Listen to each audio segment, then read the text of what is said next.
we need to take into account that fish is the only food product we still massively capture out of wild, so we need to take care. And one of the things of taking care is that we should lower the pressure on our oceans, and one of the solutions, one of the ways to go is to preserve fish. You're listening to the Taste Podcast. I'm Editor-in-Chief Matt Rodbard, here with Senior Editor Anna Hezel.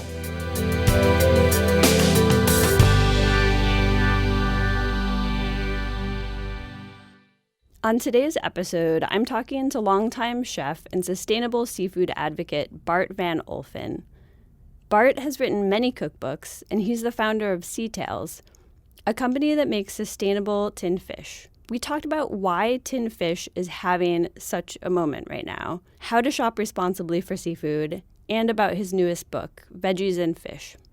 Later on the show, I catch up with Deepak Chopra about mindful holiday eating and why the self-care industrial complex might not be such a bad thing. But first, here's my conversation with Bart.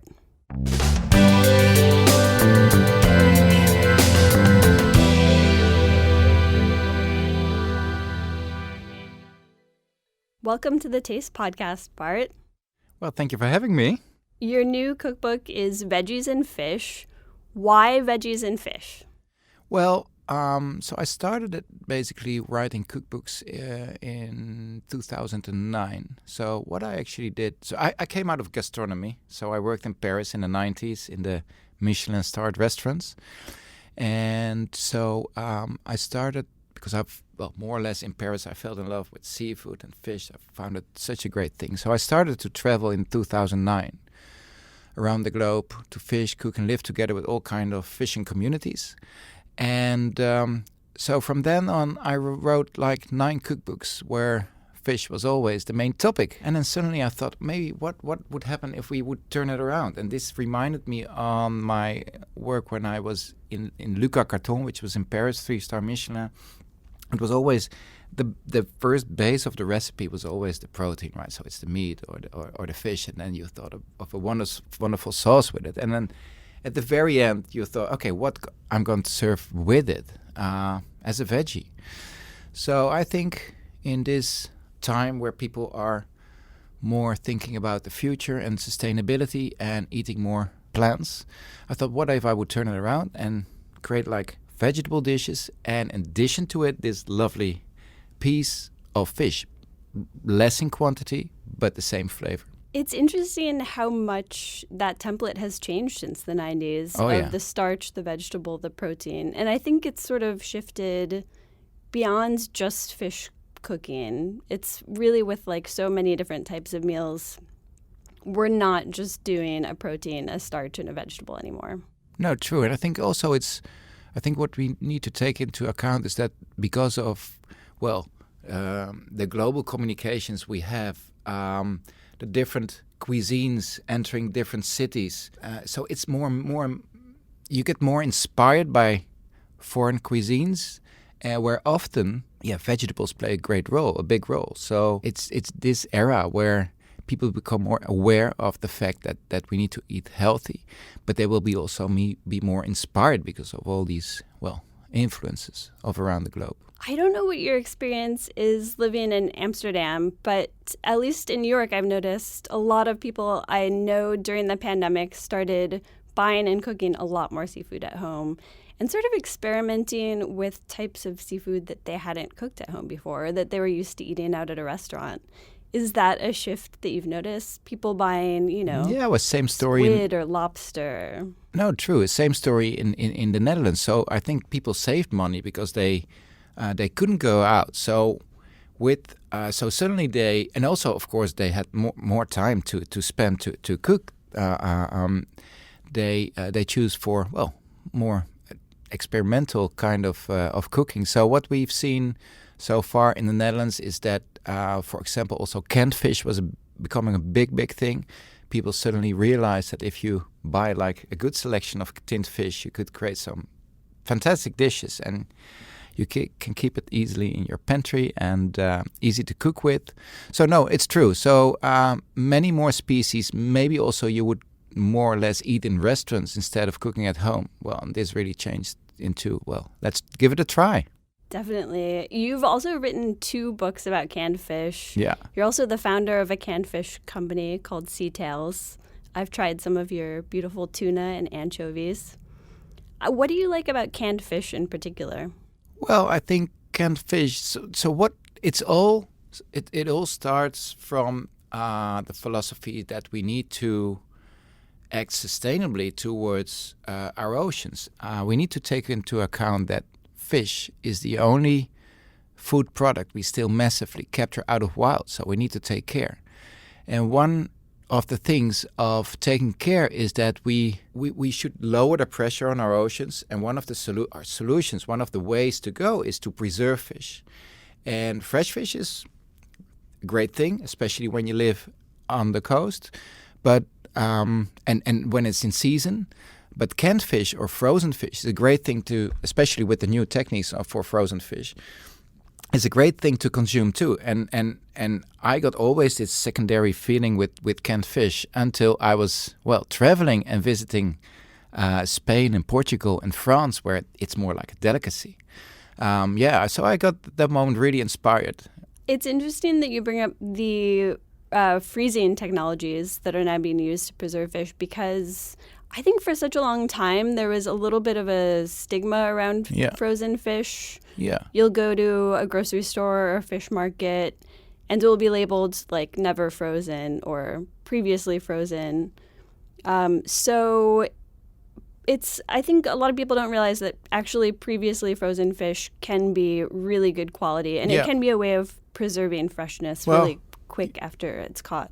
Exactly. That's the main thing, and you really should look out for once frozen products. So what often happens around the globe is that fish is being caught in a certain area, so the whole fish will be is frozen then, and it will be shipped to another location, often China or Asia, where it's defrosted, where it's filleted, and then frozen again. So then the quality is really decreasing.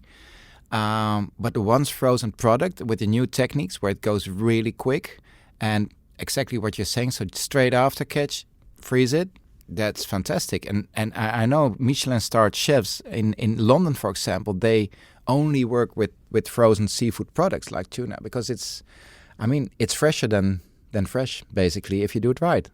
Right, yeah. Canned fish is having such a moment right now in the U.S. There are dinner pop-ups themed around it. There are new companies popping up all the time. I'm writing a book about canned fish. Fantastic, yeah. Lots of books. Where do you think all this enthusiasm came from? And what is, people have always eaten canned fish all over the world. But, not always, but for several hundred years now. So what do you think is changing people's minds about it, or what's shifting? Well, I think it has several angles. In the first place, we are more informed. So canned fish, it's often, it's always wild fish, more or less. It's often oily fish. So it's all the pelagic fish, right? Sardines, anchovies, mackerel. So really healthy, really nutritious. No additives. You can keep it in your pantry for like 4 or 5 years, except the anchovies, right? That's more the practical side of it, but also I think the beautiness of a can, the designs, what you often see, it's amazing to see. So it became, and I think also because it's often things which are like the opposite of trending, right? So it's really far, then suddenly something happens, a real magic that this becomes interesting. And I don't know exactly, but I think it's a mix of the beautiness, the flavors, the easiness to cook with, because it's really quick to cook. It's cooked for you already, so it's more like, I think, combining with some textures and colors and acidity, some salt, some saltiness. And you can create like 1,000 meals as with fresh fish, but in a different way, with a different mindset. I think one of the obstacles in the U.S. about buying sustainable seafood is that there's so little transparency about sourcing. And often when you go to the grocery store or the fish market, even like the labels that show how a fish was caught or where it was caught, those can be wildly inaccurate. Do you think there's a little bit of a difference when you're buying a product in a can? Is it easier to to recognize. Back to the definitely. source. Yeah. So what we need to realize is like 80% of our oceans or more are fished to the limit or overfished. So, and what has happened the last 40, 50 years is it became a big mystery. So we cannot recognize we couldn't recognize until 5, 10 years ago where the fish has been caught. You have these FAO areas in the world. These are so large that it doesn't say anything except from that one of the 7 seas. But since we are more aware of this sustainability, it's the packed fish which is more, which you can more recognize if it's sustainable or not. So, for example, in the US with canned tuna, we estimate over 90% of the tuna is non-sustainable. But there is a movement where you see there are cans MSC certified, which is the blue eco label, which I really believe is the one and only eco label for wild fish. And tuna is called by Paul and Line, but also with sardines and anchovies. It's mentioned on the pack, so you can make that easy choice. And with this choice, you contribute to, well, better oceans, not only for today, but also for the future. Yeah. When you started your own canned fish company, how did that change how you shop for canned fish? And did it illuminate a lot of just like what's on the label, on the tin that you buy at the grocery store? So what you're asking is if it changed my... Yeah, I mean, did you learn anything that you didn't already know about just like the process of fishing, how things are labeled? How to shop for what's sustainable. Yeah, well, not only from a sustainable perspective, but also from a quality perspective. There actually it started. So one of the moments I remember was in Brittany, in France, where I entered a factory, and this owner, this lady, gave me like a beautiful can of sardines. And which I took home, and I said, well, thank you, I'm going to enjoy it tonight. She said, no, it's impossible. You need to keep it for another 3 years, and you turn it around every 6 months.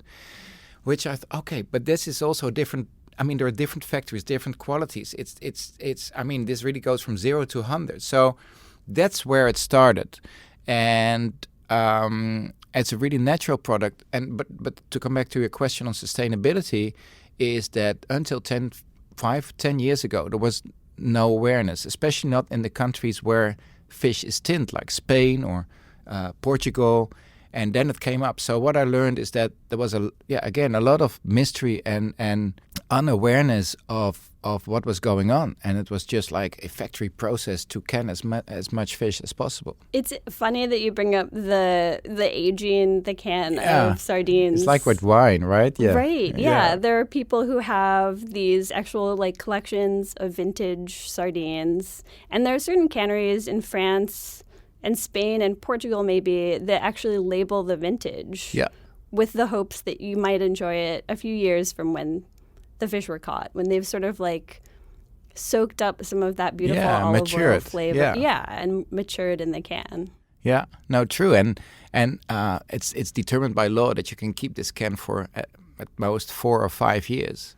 But I know people in France and Portugal, they have cans of 20 years old, and it only becomes better.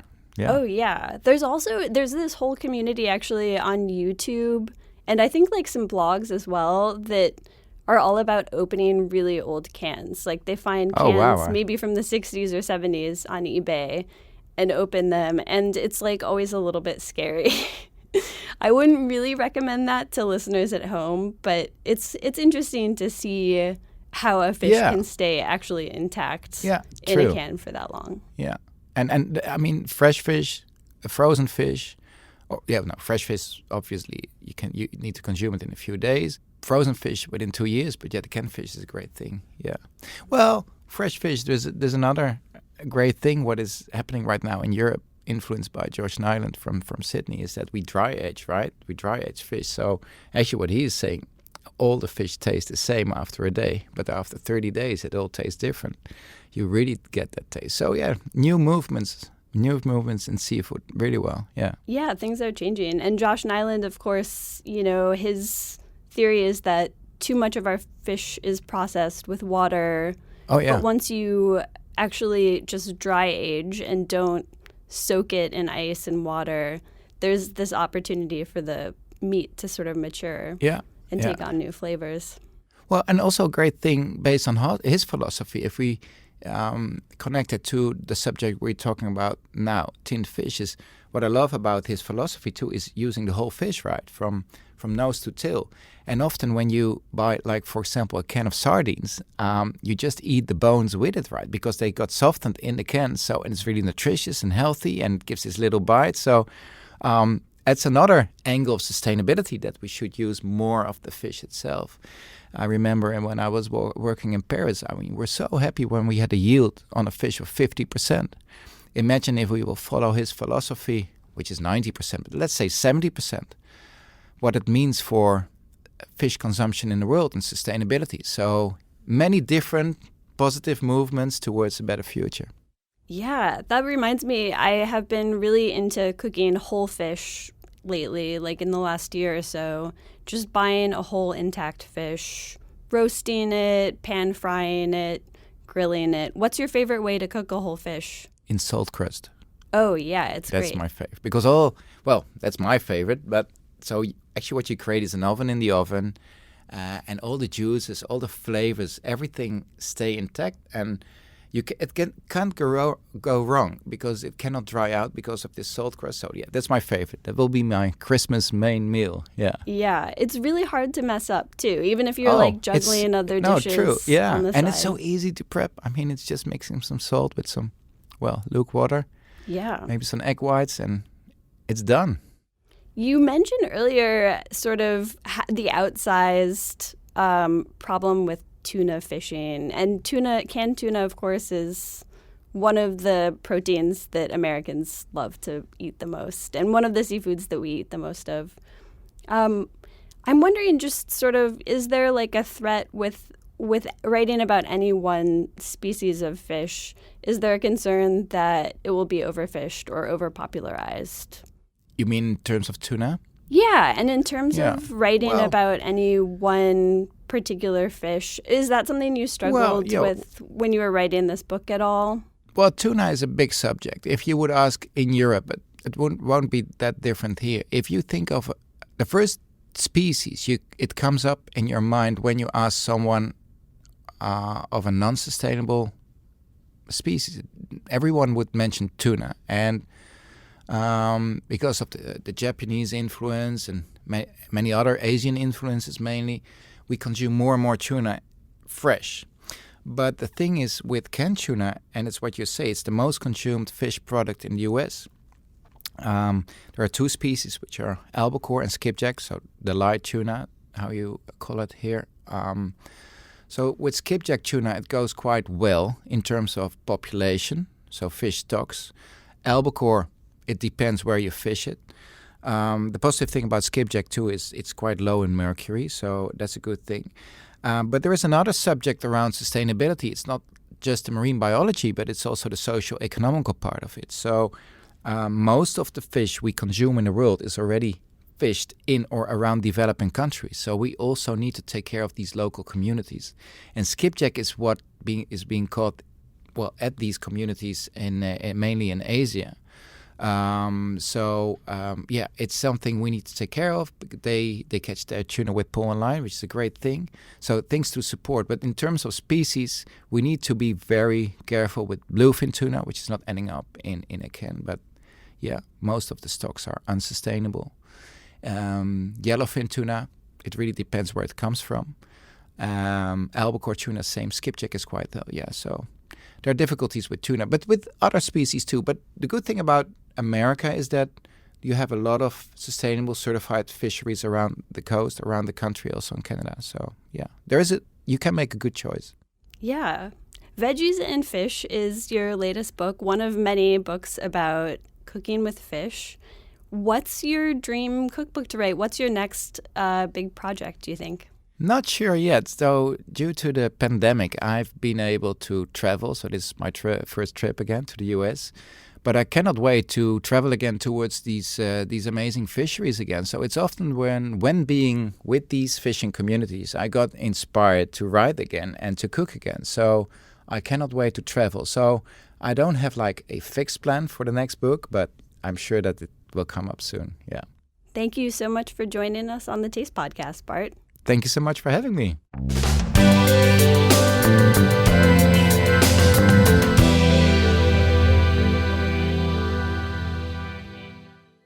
Welcome to the Taste Podcast, Deepak.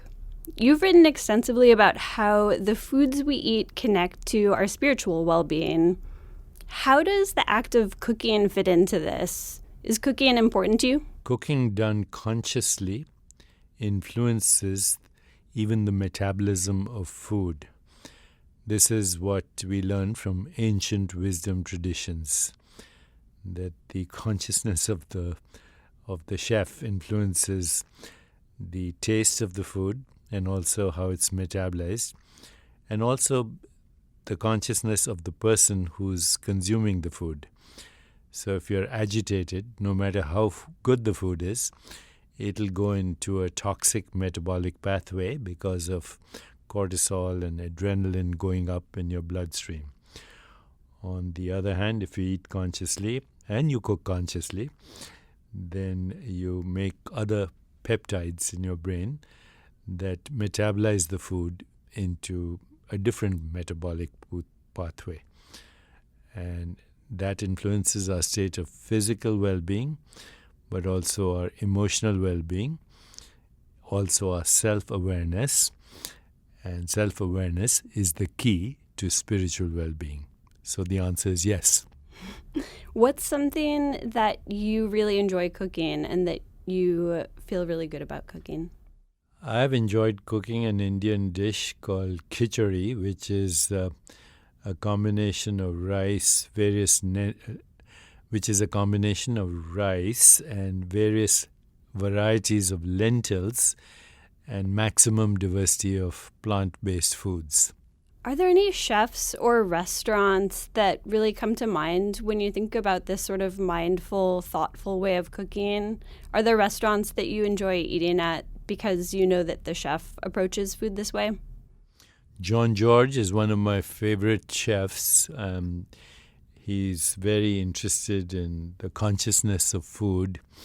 He is very diverse in his expressions of food, everything from Italian, Greek, European, Mediterranean food to Eastern food to varieties of foods from Indonesia and the islands. I have many other favorite chefs as well. One that comes to mind, his last name is Khanna, and he's an Indian chef. Both of them have restaurants across the world. One of my favorite restaurants in New York is ABC Kitchen, ABCV, and Cocina, all John George's restaurants. A variety of foods with maximum diversity for all kinds of tastes. What's your approach to eating while traveling? Because you must travel a lot for the work that you do. And to me, eating can be one of the great joys of traveling, but it can also be this experience where I'm tired or I'm jet lagged and I'm just eating the first bag of chips that I see. As I travel, I'm very conscious of maintaining my health and my biological rhythms and correcting what we call jet lag as soon as possible. So I do not eat on airplanes, and I consume a lot of water and vegetable juices while I'm traveling. When I go to a foreign place, I always find the right restaurants. These days, it's very easy to find the right restaurants if you want a holistic, healthy diet. And if you don't feel like going to a restaurant these days, there are many apps that you can use to order healthy food no matter where you are. What's an example of one of these apps that people should look out for? I've been using Uber Eats and looking up healthy food outlets. Also, Postmates is another app that I've been using, especially when I travel within the United States anyway. How connected are the concepts of cooking and eating intentionally and climate change to you? Is there sort of a particular approach to eating that's both better for our health as people, but also better for the climate? Right now, I would say the number one culprit in climate change is manufactured food. Manufactured food uses pesticides, uses chemicals, uses steroids, frequently is genetically modified, and destroys the ecosystem. I personally believe that it's also inhumane to animals that are brought up in factories. And so it has many consequences. If we shift to a plant-based diet, predominantly a plant-based diet with maximum diversity, and refrain from putting pesticides and chemicals into our food, not only with our personal biology be more sustainable, but our personal biology is part of a bigger ecosystem which we call the biosphere. So in the deeper reality, the trees are our lungs. The waters and oceans are our circulation. The air is our breath. So we have a personal body and we have a universal body. They're equally ours. If you put a rabbit in or any mammal or any animal in a vacuum, it dies. If you put a plant in the same vacuum, it dies. If you put the plant and the animal together, they both thrive and nourish each other. So life is interdependent, and the more we destroy life through artificial means, the more we affect our own biological sustainability, which affects the sustainability of our planet. Ideal way to reverse climate change would be to change our methodologies for agriculture, to maximize natural foods, organic foods, to have farm-to-table delivery systems, to also focus on mindful eating, but also focus on the idea that the right agricultural practices will sustain both our biology and the biosphere and could reverse, in fact, climate change. If we revise the way we eat and consume food, but also create food, and along with that, we look for alternative sources of energy, which is being done, we have a very big opportunity to actually reverse climate change. As someone who's been writing and speaking really for decades about the connection between the mind, body, and spirit, how all of these forms of health are connected, what do you make of sort of the rise of people talking about wellness and self-care? Is it purely a good thing because it's in the conversation and it's in people's vocabularies? Or is there sort of a negative side to that? Because I think there's kind of a little bit of an industrial complex around wellness and self-care now. What do you think of that? Well, the industrial aspects of self-care are okay to me. I mean, they're better than the industrial aspects of pharmaceuticals and drugs and pornography and weapons and war, which are huge industries. So to have an industry around self-care is actually a bonanza, in my opinion. On the other hand, self-care goes beyond the ego self. It goes to the deeper self, where we are all interconnected and interdependent, in fact, inseparable. So the artificial division between mind, body, spirit, and environment is just that. It's artificial. The deeper reality is one of awareness, which modifies itself into the experience of mind, body, and what we call the physical world. So I would actually not use words like self-care. I would say self-awareness is the key to transformation, health, well-being, abundance, and even sustainability, and ultimately to a more peaceful, sustainable, joyful, healthier world. In American culture, there's sort of an obsession this time of year around holiday eating, and we sort of celebrate by excess and by lots and lots of food. Do you think this is a misguided way of celebrating by just piling as much food as possible onto the table? The current ways of celebration during holiday season are, of course, a product of of media, advertising, and consumerism. We call ourselves consumers, which is an ugly word to describe stardust beings with self-awareness. And we've been bamboozled to think that unhealthy eating practices will make us feel joyful. In fact, they only give us hangovers and heart attacks. I look at the holidays as an opportunity to reinvent the body and resurrect the soul and repair relationships. But I guess I'm in the minority.